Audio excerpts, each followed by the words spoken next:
Merci à toutes et à tous d'être sur TV+, et bienvenue dans votre émission Rien ne nous échappe, le thermomètre de la société, comme j'aime à le dire, l'émission qui donne force et caractère à vos aspirations. Encore, il faut le préciser, notre numéro de téléphone reste le 07 19 70 05.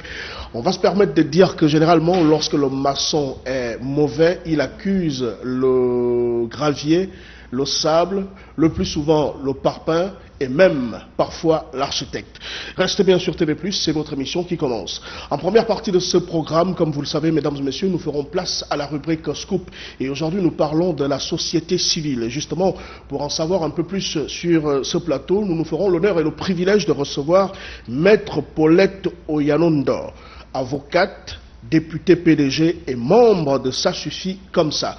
Je rappelle tout de même que notre numéro de téléphone reste à votre disposition. Vous avez la possibilité d'intervenir par SMS, nous faire vos suggestions, vos propositions et surtout participer à votre manière à la chose qui se présente à vous avec beaucoup de noblesse. Merci du crédit sans cesse renouvelé. Voici la rubrique Scoop.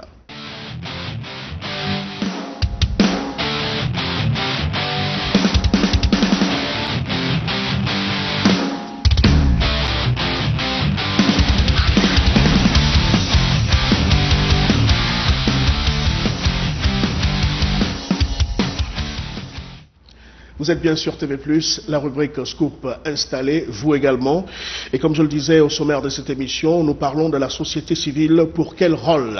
Beaucoup d'entre vous entendent parler de la société civile, mais ne savent exactement pas ce que c'est la société civile, quel est son rôle et quelles sont ses missions avec précision. Justement, pour en parler sur ce plateau, nous nous faisons l'honneur de recevoir Maître Paulette Oyanonda, avocate, députée et membre de Ça suffit comme ça. Bonjour Maître. Bonjour. Merci d'avoir accepté notre invitation. C'est moi qui vous remercie de m'avoir invité. Permettez-moi de vous faire un compliment. Hein. Oui. Vous savez, l'émission Rien ne nous échappe, c'est une émission assez chaude et on se permet de dire clairement les choses. Oui, bien J'ai sûr. envie de vous dire... sans blasphémer, que vous ressemblez à la mère de Jésus. Vous êtes aussi jolie qu'une étoile qui brille, j'ai envie de dire l'étoile polaire. C'est très gentil, merci, je suis flattée.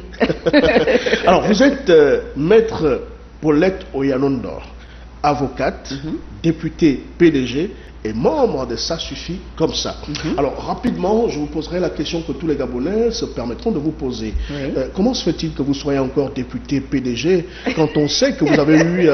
pas quelques petits problèmes, mais des sérieux problèmes avec votre parti, j'ai envie de dire, comme le disent certains, le grand parti de masse. Tout à fait, c'est exact. J'ai eu des sérieux problèmes avec le parti, avec l'Assemblée nationale aussi, Oui. pas seulement avec le parti, mais même avec l'Assemblée nationale. L'objectif était de me faire sortir de l'Assemblée nationale pour que je perde mon siège de député. Pour quelle raison? Pour une raison bien simple. Pendant la révision constitutionnelle, quand le Premier ministre est venu exposer le projet de révision à la commission, à l'Assemblée nationale, je lui avais posé la question de savoir s'il ne craignait pas que le Gabon nous donne à l'extérieur l'image d'un pays qui ne respecte pas les bonnes pratiques de gouvernance. Pourquoi j'avais posé cette question? Pour une raison bien simple. Il existe un grand texte africain, un texte de l'Union africaine qu'on appelle la charte africaine sur la démocratie, la gouvernance et les élections. Cette charte, dont le Gabon est signataire, dont le Gabon est état partie, dispose que, parce que c'est important que les Gabonais sachent ça, cette charte dit que pour changer la constitution dans un pays, les pays membres de l'Union africaine qui veulent changer la constitution doivent obligatoirement changer la constitution après avoir obtenu un consensus national, notamment par référendum. Qu'est-ce que ça veut dire cette disposition? Ça veut dire que le consensus national est obligatoire. Le référendum, lui, est l'une des formes de consensus. On n'est pas obligé d'organiser un référendum, mais on est obligé d'obtenir le consensus national. Donc quand la révision constitutionnelle a été posée sur la table et qu'il n'y avait pas eu le consensus, moi connaissant ce texte, dans la mesure où je suis défenseur des droits de l'homme, j'ai demandé au Premier ministre s'il ne craignait pas qu'en venant proposer le changement de constitution, sans au préalable obtenir le consensus national, il viole la charte. Est-ce qu'il ne craint pas, en violant justement la charte, de donner à l'extérieur, de donner du Gabon l'image d'un pays qui ne respecte pas les bonnes pratiques de gouvernance? Et ce, d'autant que une disposition de la charte continue en disant que un pays qui change de constitution sans respecter, sans obtenir le consensus national, commet ce qu'on appelle un changement anticonstitutionnel de gouvernement. Vous voyez? Donc ça veut donc dire que le Gabon, en changeant la constitution, sans avoir obtenu préalablement le consensus national, a commis un changement anticonstitutionnel de gouvernement. Donc j'ai posé cette question, qu'il fallait appliquer ce grand texte africain que le Gabon a signé et qui aurait donné du Gabon un pays qui veut entrer dans les bonnes pratiques démocratiques et dans des bonnes pratiques de gouvernance.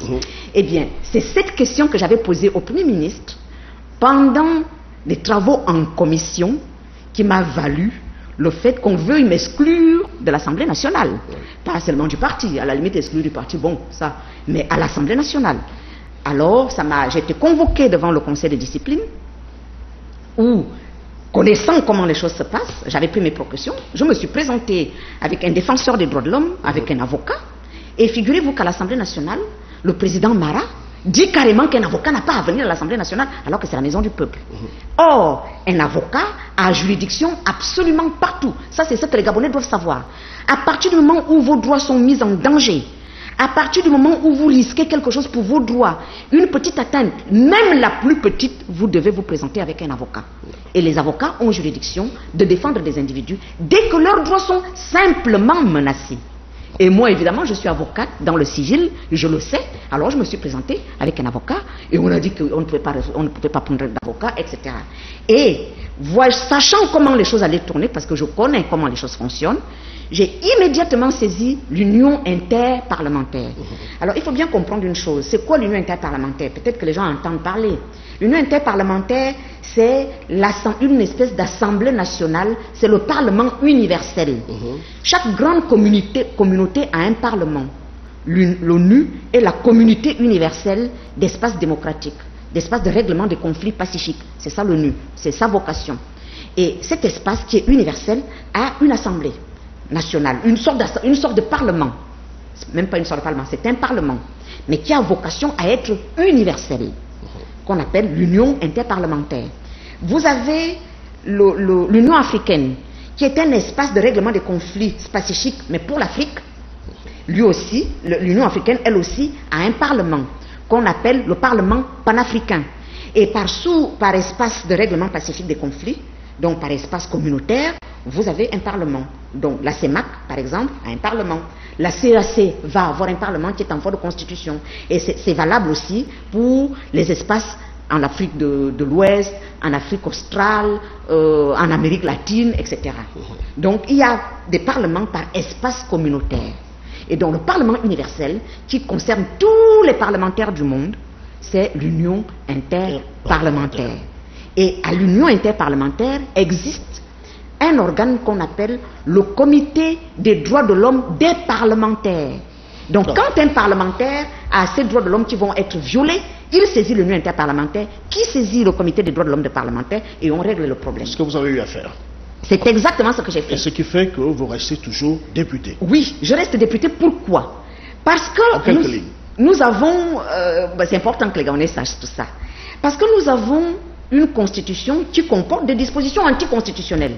Aussi incroyable que ça puisse sembler, il y a l'article 39 qui est dans la Constitution. D'ailleurs, quand j'avais saisi l'Union interparlementaire et que je leur ai dit que l'article 39 de la Constitution dit notamment que si on est exclu du parti ou si on démissionne du parti, on perd son mandat de député. Ils sont tombés de leur chaise à l'ONU. Ils m'ont dit, vous êtes sûr que c'est vraiment... J'ai dit oui, j'ai dû photocopier la Constitution, leur envoyer. Parce que pour eux, c'est impensable qu'un mandat soit lié de quelque manière que ce soit à un parti politique qui n'est qu'une association, parce que le parti politique est inférieur au suffrage universel. Il faut savoir que dans l'ordre des forces en démocratie, rien n'est au-dessus du suffrage universel. Et quand vous avez le vote du peuple qui vous porte à un poste électif, absolument rien ne doit vous l'enlever, sauf la fin du mandat si vous vous représentez et qu'on ne vous refait pas confiance. Et c'est valable pour tous les élus gabonais. Absolument. Merci, maître. Ce qui fait qu'aujourd'hui, cette décision de l'Union interparlementaire qui dit clairement qu'on est député par le suffrage universel et non pas par l'appartenance au parti, fait que désormais, on ne peut plus enlever un député à l'Assemblée nationale, comme on avait l'habitude de le faire. Vous savez, vous connaissez l'histoire du Gabon. Il y a beaucoup de députés qu'on a démis comme ça de leurs fonctions, juste par la volonté de quelques individus. Donc, certains individus pensent que leur volonté est supérieure au suffrage des Gabonais. Eh bien, moi, j'avais dit non, et l'Union interparlementaire vient de me donner raison. Donc, voilà. Rien n'est au-dessus du suffrage des Gabonais quand ils l'ont réellement donné. Parce il faut aussi réellement le donner. Et comme on le dit, mon peuple périt par manque de connaissances. J'ai pour habitude de dire que la seule école qui ne délivre pas de diplôme, c'est la vie, parce qu'on apprend tous les jours. Maître, merci de nous avoir éclairé sur ces quelques points vous concernant personnellement. Nous parlons de la société civile et de son rôle. C'est le thème du jour. Pour quel rôle? C'est quoi exactement la société civile? Eh bien, la société civile, c'est tout le monde. Vous êtes de la société civile. Vous êtes d'ailleurs un parfait représentant de la société civile. Pourquoi? Parce qu'en tant que journaliste, vous appartenez à la société civile. Vous êtes, en fonction de ce que vous faites, si vous n'êtes pas un journaliste qui caresse le pouvoir dans le sens du poil, si vous êtes un journaliste qui dénonce les maux de la société, par nature, vous êtes même un défenseur des droits de l'homme. Parce que certains journalistes sont par nature défenseurs des droits de l'homme en fonction de leur prise de position. Parce que ce sont vos prises de position qui font de vous des défenseurs des droits de l'homme. Donc vous, journalistes par exemple, vous êtes membre de la société civile. Il faut savoir que tout le monde est membre de la société civile, à l'exception des personnes qui ont des responsabilités dans l'exécutif. Parce que là, clairement, ils ont pris position pour un parti. À l'exception des gens qui composent ce qu'on appelle les corps constitués. À l'exception des gens qui occupent des fonctions dans l'administration et auxquelles les fonctions donnent un droit de réserve, c'est-à-dire qu'ils n'ont pas le droit de prendre part à la vie politicienne. Ils ont un droit de réserve. Ces gens-là ne peuvent pas être membres de la société civile. Mais tout le reste des personnes est membre de la société civile. Par exemple, un député. Un député, normalement, n'a pas de maître. Par exemple. Exactement. Un député, et ça, c'est bien dit dans la décision qui a été rendue par l'Union interparlementaire.